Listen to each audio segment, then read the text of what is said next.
Esse é o segundo da lista dos 10 itens que eu considero mais importante que você saiba antes de começar no React. Se você não assistiu o primeiro vídeo, o link está aqui na descrição. E se você já assistiu, vamos então para o próximo item, que é importações. Aqui então a gente finalizou objetos no último vídeo e agora a gente vai ver sobre importações. E na verdade, para a gente ver esse item, a gente precisa ver sobre importações e exportações, que vem de import e export. Vamos lá, para que serve import e export? No último vídeo, a gente fez essa classe do carro. Deixa eu até voltar ele aqui para o formato de classe, não como objeto. Então, eu vou descomentar aqui a classe do carro. E aqui a gente tem a classe com alguns atributos do carro num arquivo separado. Agora imagina que a gente queira utilizar essa mesma classe lá no arquivo app.js. Se eu fizer simplesmente isso, const carro recebe new carro, como a gente fez no último vídeo, então. Marca e o modelo eu tinha colocado Go. Se a gente fizer isso e tentar mostrar na tela da mesma forma que eu fiz no vídeo passado, console.log, marca, carro.marca,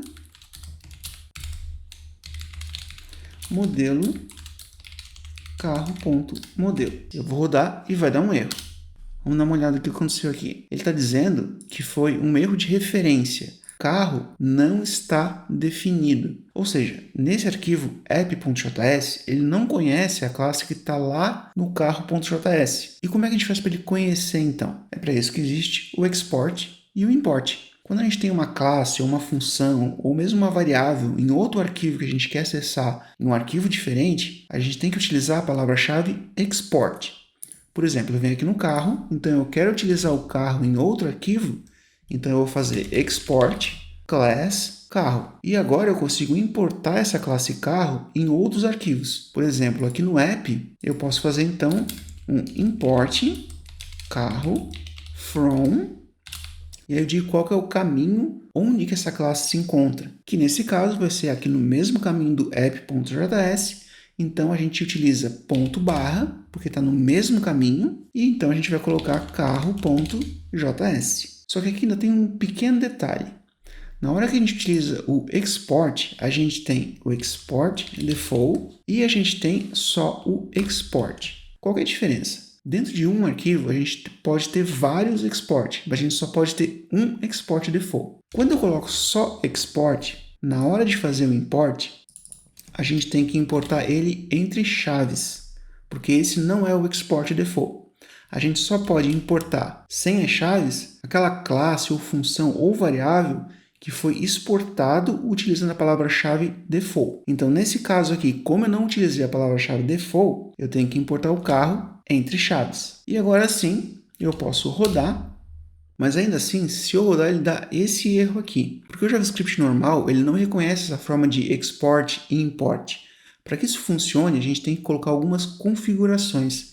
E para isso, a gente vai fazer o seguinte. A gente vai rodar o comando yarn init -y, só para que ele configure com todos os valores padrão e não fique me perguntando nada. Então, eu vou rodar aqui.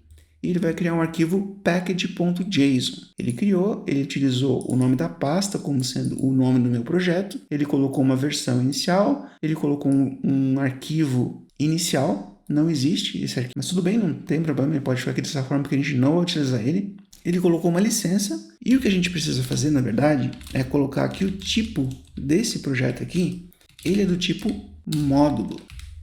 Então, a partir de agora, quando eu rodar um Node, ele entende que os arquivos que estão aqui dentro, eles fazem parte de um módulo. Então, ele vai conseguir encontrar o arquivo que eu coloquei lá no import, já que lá dentro do arquivo eu fiz um export. Então, agora ele encontra. Aqui está certinho já, eu já fiz o import, então agora eu posso rodar o comando node app.js, funcionou. Posso também exportar se meu objeto ele for no formato de classe? Sim, também posso exportar. Então, eu venho aqui no carro, eu vou comentar a classe, eu vou descomentar a parte de função e eu vou, então, inserir a palavra-chave export. E aí ele está exportando essa minha função carro, que como eu falei no JavaScript, ele interpreta como sendo uma classe também. Então, fica a mesma coisa, não muda absolutamente nada. Posso rodar aqui, que vai funcionar. E como é que ficaria com o export default? A mesma coisa, tanto para classe, quanto para objeto, quanto para variável, a gente pode então fazer um export default. Só que export default é só um por arquivo, então esse arquivo aqui ele não poderia ter mais nenhum export default. Mais para frente a gente vai ver 2 export no mesmo arquivo. Então agora com export default eu não posso mais importar dessa forma aqui. Se eu tentar rodar, vai dar um erro, porque ele diz que o meu arquivo carro.js ele não tem um export chamado carro, justamente pelo formato que eu estou importando ele, entre chaves. Então se eu tirar as chaves, então eu estou informando que eu quero obter o export default agora. Então agora ele vai entender e vai conseguir fazer o import e agora funciona sem problema nenhum. E essa foi a explicação sobre importações, na verdade sobre exportação e importação. Se ficou alguma dúvida, deixa aqui nos comentários. E para ir para o próximo vídeo é só clicar no card que está aparecendo na tela ou na descrição, que a gente vai falar sobre regular functions e arrow functions. Vejo você no próximo vídeo.